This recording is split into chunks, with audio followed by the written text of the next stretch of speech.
এই মাঝি ভাই, ওই পার যাবেন? হ জামু। ভাই ভাড়া কত লাগবো? এই সফরে কোনো টাকা লাগে না রে, ডিরেক্ট ওই পারে। টাকা পয়সা না লাগলেই ভালো। সকাল থেকে যেই শনি লাগছে পিছনে, ওই হালায় তো পিছনই ছাড়তেছে না। টাকা পয়সা নাই ভাই, লন মাগনাই যামু। কি কস? এই এটা কোন গান শোনা যাইতেছে? ওই গানটা শোনা যাইতেছে না? আরে এই দুনিয়ার তাল বাহানা বুঝলাম না আখিরাতি। ভাই আপনি? হ্যাঁ আমি। আপনি এই জায়গায় কি করেন? আপনি না সিএনজি অ্যাক্সিডেন্ট করে মারা গেছেন? সিএনজি অ্যাক্সিডেন্টে মরি নাই, ভুলবশত ব্রেকের তারের জায়গায় হর্নের তার কেটে ফেলেছিলাম। এই জায়গায়ও আমি মরতে আসছি। আচ্ছা ভাই, মরবেন তো ভালো কথা, নৌকায় কি করতেছেন এখন? টাইটানিক জাহাজের নাম শুনছো? ওই জাহাজে আমার ফুল ফ্যামিলি ছিল, আমরা ফুল রোমান্সে ছিলাম। হঠাৎ করে একটা বরফের চাক্কা এসে ধাপাস, তারপর আমার জাহাজটা ডুবাই দিল। তখন আমার বউ, বাচ্চা, বাবা, মা, ছোট ছোট বাচ্চা সবাই মারা গেছে। ভাই খুবই কষ্টদায়ক। তারপর এই জন্য আমি ময়লা পানিতে আসছি মরার জন্য। কিছুক্ষণের ভিতরে নৌকা ডুবে যাব, কারণ আমি নৌকা ছিদ্র করে দিছি।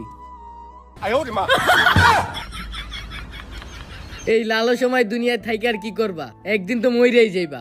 আজ না হয় নৌকা থেকে বাইচে গেলা, কাল কিছু খাইয়া মরে যাবা, হয়তো 2 দিন পরে মরবো। এখন মরলে কি ক্ষতি, এই দুনিয়ার তাল বাহানা সব দেখি একরতি। কন্যা পুত্র লইয়া আমি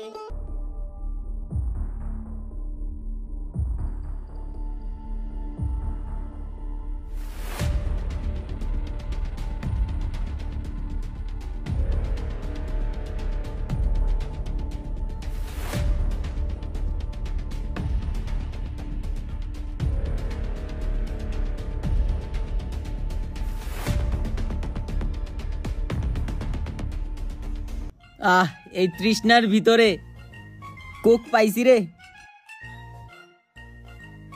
এ আমার একটু দিস রে।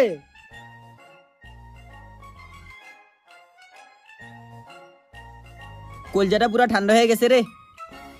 তুই খাবি না? ওরেও দে। কার এটা? আরে খা খা, মাগনা পাইছি। মাগনা? হ মাগনা। কেমন কেমন লাগতেছে না? হ আমারও জানি কেমন কেমন লাগছে। আরে তোমরা, আরে ভাই আপনি এই জায়গায় কি করেন? আপনি নৌকায় মরতে গেছিলেন? আরে নৌকার মালিক এসে আমার নামাই দিছে নৌকা থেকে, তাই মরতে পারি না আমি। হায় রে, কপালটা শুধু আমাদেরই খারাপ। কপাল তোমাদের খারাপ না, কপাল আমার খারাপ। সকালে গেছি রেল স্টেশন মরতে, সেই জায়গায় ট্রেন গেছে অন্য রাস্তা দিয়া। পরে গেলাম সেনজিতে ব্রেকের তার কাটতে গিয়ে কাটতে ফেলাইছি হরনের তার। পরে গেলাম নৌকাতে, তাও নৌকার মালিকে তাড়িয়ে দিছে। পরে কিছু না খুঁজে পাইয়া কোকের মধ্যে বিষ মিশাইছি খাওয়ার জন্য, তাও তোমরা খাইয়া ফেলাইছো। হায় রে কপাল, মরতে আর দিল না।